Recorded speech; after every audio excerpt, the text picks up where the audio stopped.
जब किसी इंसान की मृत्यु होती है तो घर के बाहर तुरंत भीड़ लग जाती है।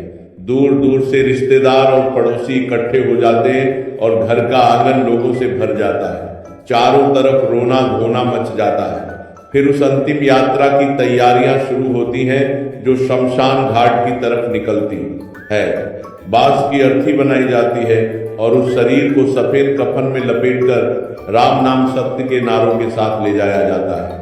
विडंबना देखिए, जिस शरीर को कल तक रेशम के गद्दों पर भी नींद नहीं आती थी, आज उसी शरीर को मोटी मोटी लकड़ियों के ढेर पर लिटा दिया जाता है और आग लगा दी जाती है। जब शरीर धू धू करके जलने लगता है तो धीरे धीरे सारे रिश्तेदार, दोस्त और परिवार के करीबी सदस्य भी वहां से जाने लगते हैं। वे पीछे मुड़कर भी नहीं देखते, यह सोचकर कि अब सब खत्म हो गया।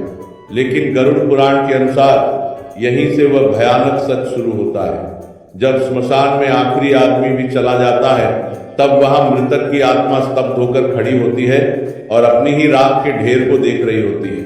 वह सोचती है कि जिस शरीर को उसने पूरी जिंदगी इतने प्यार से संवारा वह अब सिर्फ एक मुट्ठी राख रह गया है। गरुड़ पुराण कहता है कि दाह संस्कार के बाद का 1 घंटा आत्मा के लिए सबसे अधिक कष्टदायी होता है। यह वह समय है जब आत्मा को पहली बार एहसास होता है कि अब वह इस भौतिक दुनिया का हिस्सा नहीं रही। जब तक शरीर पूरी तरह नहीं जल जाता, आत्मा के मन में एक गहरा मोह बना रहता है।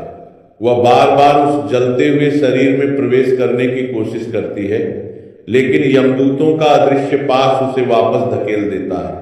फिर आता है वह पल जिसे कपाल क्रिया कहते हैं, जब जलते हुए शव के सिर को फोड़ा जाता है। यह वह अंतिम पल है जब आत्मा का शरीर से आखिरी बंधन टूट जाता है। जब परिवार के लोग वहां से लौटने लगते हैं तो आत्मा घबरा जाती है। वह चिल्लाती है, रुको, मुझे अकेला मत छोड़ो, लेकिन उसकी आवाज किसी को सुनाई नहीं देती। शास्त्रों में नियम है कि शमशान से लौटते वक्त पीछे मुड़कर नहीं देखना चाहिए ताकि आत्मा मोहवश पीछे ना आए। उस 1 घंटे में आत्मा को शमशान में मौजूद दूसरी भटकती हुई रूहें, भूत और पिशाच दिखाई देने लगते हैं। वह डर के मारे कांपने लगती है। यमदूत उसे जानबूझकर अकेला छोड़ देते हैं ताकि वह देख सके कि जिस धन, दौलत और शरीर पर उसे घमंड था उसकी असली हैसियत क्या है। आत्मा को अपने पूरे जीवन की रील दिखाई देने लगती है। उसने कब किसका दिल दुखाया, किसका हक मारा, वह सब उसे साफ साफ दिखने लगता है। आत्मा को बहुत तेज प्यास और भूख लगती है, लेकिन सूक्ष्म शरीर होने के कारण वह एक बूंद पानी भी नहीं पी सकती। उसे गहरा पछतावा होता है कि काश उसने जीवन में कुछ पुण्य किया होता। गरुड़ पुराण के अनुसार जो व्यक्ति भगवान का नाम लेता है और गरीबों की मदद करता है उसे मृत्यु के बाद यमदूत नहीं बल्कि भगवान के दिव्य पार्षद लेने आते हैं। अंत में यह संदेश दिया गया है कि मृत्यु जीवन का अटल सत्य है, लेकिन हमारे कर्म उससे भी बड़ा सच है। शमशान में हमारे साथ सिर्फ हमारे अच्छे और बुरे कर्म ही जाते हैं। इसलिए जब तक सांसें चल रही हैं शुभ कर्म करें, दान करें और भगवान का स्मरण करें। तो दोस्तों, आज की इस चर्चा से हमें यह सीख मिलती है कि यह जीवन एक किराए का घर है और हम सब यहाँ केवल मुसाफिर हैं।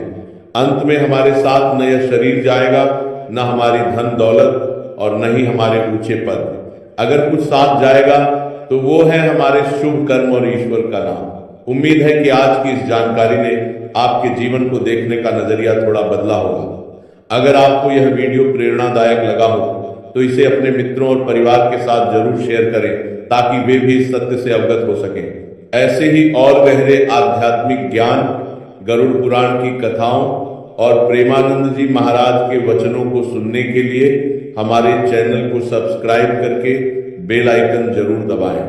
जाने से पहले अपने पितरों की शांति के लिए और प्रभु की कृपा पाने के लिए कमेंट बॉक्स में पूरी श्रद्धा के साथ राधे राधे जरूर लिखें।